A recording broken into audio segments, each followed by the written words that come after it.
l'une des thèses défendues par les historiens européens, c'est que les Africains, entre eux, se faisaient continuellement la guerre, alors que, pour peu que j'en sache, ces conflits n'étaient pas très fréquents du temps, par exemple, de l'Empire du Mali.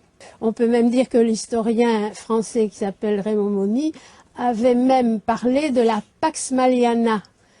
Donc c'était la paix de l'Empire du Mali. Alors que les Européens, dans le même temps, ne cessaient eux-mêmes de se faire la guerre. Ils étaient donc très mal placés pour interpeller les Africains sur ce point.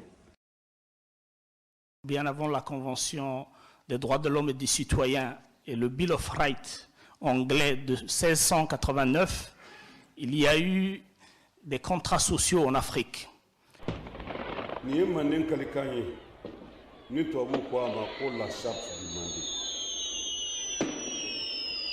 Mandé Kalikan, Mandé Sigikan, ni Mandé Sigikan. Mandé Sigira, bien ni Kanu, ni Poronya, ni Badenya. It's quite evident that the aid is in fact not coming from the West to Africa, but from Africa to the Western world. The Western world depends on Africa in every possible way, since alternative resources are scarce out here. Nous-mêmes, nous nous autocensurons lorsque nous abordons des questions, par exemple, des réparations, la question même du racisme anti-noir. Nous essayons toujours de de présenter les choses pour que ça heurte le moins possible. Mais on ne peut pas, lorsque on veut parler de quelque chose qui a quand même été un crime avec un grand C, voire des crimes, parce qu'il y a deux crimes dans ce crime. Il y a le crime de la traite négrière et l'esclavage et le crime de la colonisation. Les Africains, qui sont détenteurs d'une tradition égalitaire, ancestrale, ont été en but à l'invasion de l'idéologie esclavagiste. D'abord sous sceau islamique, dans toute la bande du Sahel et sur la côte est de l'Afrique. Et puis, à partir du XVe siècle, ont été confrontés à cette même idéologie esclavagiste qui est articulée autour de l'inégalité des individus, cette fois maintenant sous sceau chrétien, à partir de la côte atlantique avec le déferlement des bateaux négriers venus d'Europe. Ces Africains qui vont être capturés et déportés au nom de religions qui se prétendent révélées, qui prétendent détenir la vérité absolue, vont se révolter. Et cette révolte, qui lorsqu'elle va se lever en 1791 dans l'île de Saint-Domingue, va donner le signal de la libération à l'ensemble du mouvement noir de libération, cette révolte, qui est restée dans l'histoire sous le nom de Bois Caïman, demeure jusqu'à aujourd'hui le socle d'inspiration de toute la diaspora noire consciente et qui est aujourd'hui éparpillée dans le monde. Dans ces jours-ci, ici à Nantes, on va aborder ces questions-là sans tabou. Bon, je connais les amis qui sont là, avec qui j'aborde ces questions-là. Et donc il faut pouvoir les adresser d'une manière qui permette d'aller au fond, vraiment au fond des choses, parce que quand on traite les choses à la surface, c'est évident qu'on apporte des solutions qui sont plutôt bancales.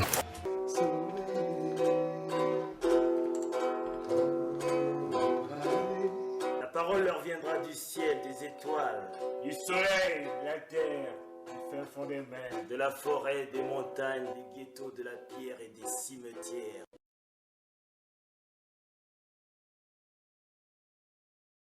Vous me parlez de lutte contre le racisme anti-noir. Comment il s'exprime, surtout ici au niveau de Nantes et autres? Y a-t-il des événements officiels dans lesquels vous avez participé? Comment il se manifeste exactement? Est-ce qu'il est reconnu en gros quoi par j'ai l'impression que chaque fois qu'on va parler de racisme anti-noir et autres, c'est comme si on était communautariste, on va dire. Il y a quand même des conférences en France, en Europe, partout. Mais si je retiens une conférence bien particulière, je dirais qu'à Genève, en 2006, a été lancé par le Carrefour de réflexion et d'action contre le racisme anti-noir, un grand événement. C'était la première conférence européenne sur le racisme anti-noir. C'était à Genève le 17 et le 18 mars 2006. Et à cette occasion, il y avait, oui, bien sûr, des personnalités passé, dont même Madame Taubira, il y a eu Doudou Diène, il y a eu des personnalités comme le professeur Louis Salamolin, Rosa Amélia Plumel-Rebé, Fanta Kaba, en fait, Mutombo Kanyama. Il y a beaucoup de personnes qui ont participé à cet événement, des grandes institutions. Pareil. En effet, le racisme anti-noir est sans doute le plus quotidiennement vécu en Europe et dans le monde. Il présente néanmoins le paradoxe d'être très peu connu, rarement nommé, peu sujet à une reconnaissance. Son sort reste ainsi égal à celui des personnes qui en sont la cible, marqué à la fois par la visibilité et l'invisibilité, le silence qui entoure ces manifestations et la profonde résonance historique de la douleur de ces victimes. Amnesty a sorti 2 rapports sur les violences policières en France. Il n'a rien changé. A fait des recommandations sur les violences policières, rien changé. À l'époque, en 2007, il y avait encore un organe qui s'appelait la CNDS, la Commission nationale de déontologie de la sécurité, et qui aujourd'hui est remplacé par le défenseur des droits. Et donc là, c'est pareil. Cet organe-là avait fait des recommandations, rien à foutre.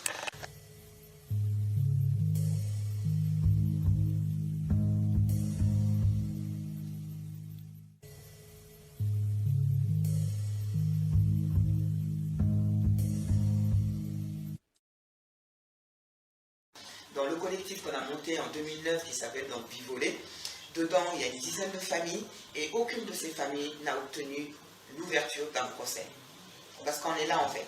C'est-à-dire il y a une instruction, il y a un juge qui va nous dire s'il y a suffisamment d'éléments, de matière à ouvrir un procès. Et donc dans nos cas, mon frère est mort tout seul en fait.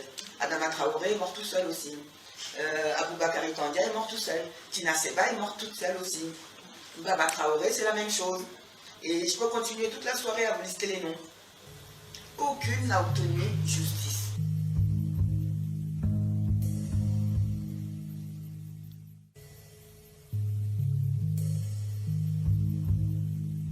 This is a part of the structural, it's part of the infrastructure of racism. Et c'est en fait une part de l'infrastructure du racisme, c'est ça en fait. That we need to break down. Et on a besoin. The same way the wall of Berlin came down. On a besoin de faire tomber cette infrastructure de la même façon que le mur de Berlin. Il y a eu la chute du mur. The wall of structural racism has to come down. Le monde du racisme structurel doit en fait. On est réunis depuis quelques années autour de la marche des esclaves. Il n'y aurait pas de marche des esclaves sans une loi qui a été, qu'on appelle aujourd'hui la loi Taubira. Il n'y aurait pas de loi Taubira sans un certain nombre d'événements politiques et sociaux. Et en fait, il n'y aurait rien de tout cela si sur les bateaux, les captifs ne s'étaient pas régulièrement révoltés.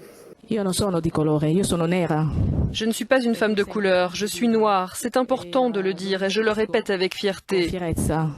Nous devons faire tomber ces murs. Ne pas connaître l'autre rend méfiant et augmente les discriminations. L'immigration est une richesse, les différences une ressource, a déclaré la ministre.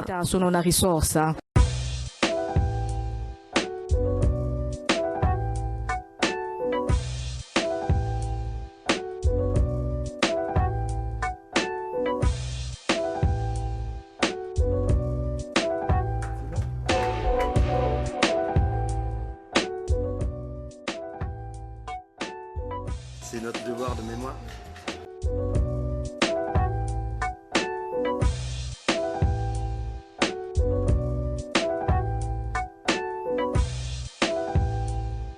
Former French President Jacques Chirac stated in an interview recently that we have to be honest and acknowledge that a big part of the money in our banks comes precisely from the exploitation of the African continent.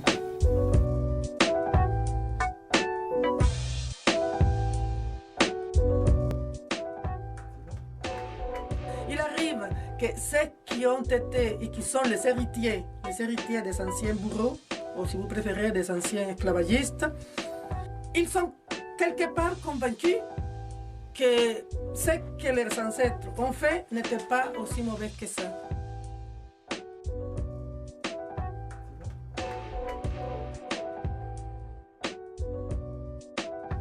quels sont les mécanismes d'État, les mécanismes de mémoire, les mécanismes de pouvoir qui font que l'on raconte l'histoire comme ceci et pas comme cela. Qu'on donne le micro à un tel et qu'on l'arrache à un tel. Et qu'on est tout le temps en train de bander quand on est à la mollesse du modèle, mais que donc, vous claque la porte au nez, qui que vous soyez, lorsque vous allez voir le fond des choses, et que ce fond des choses ne sent pas forcément la rose.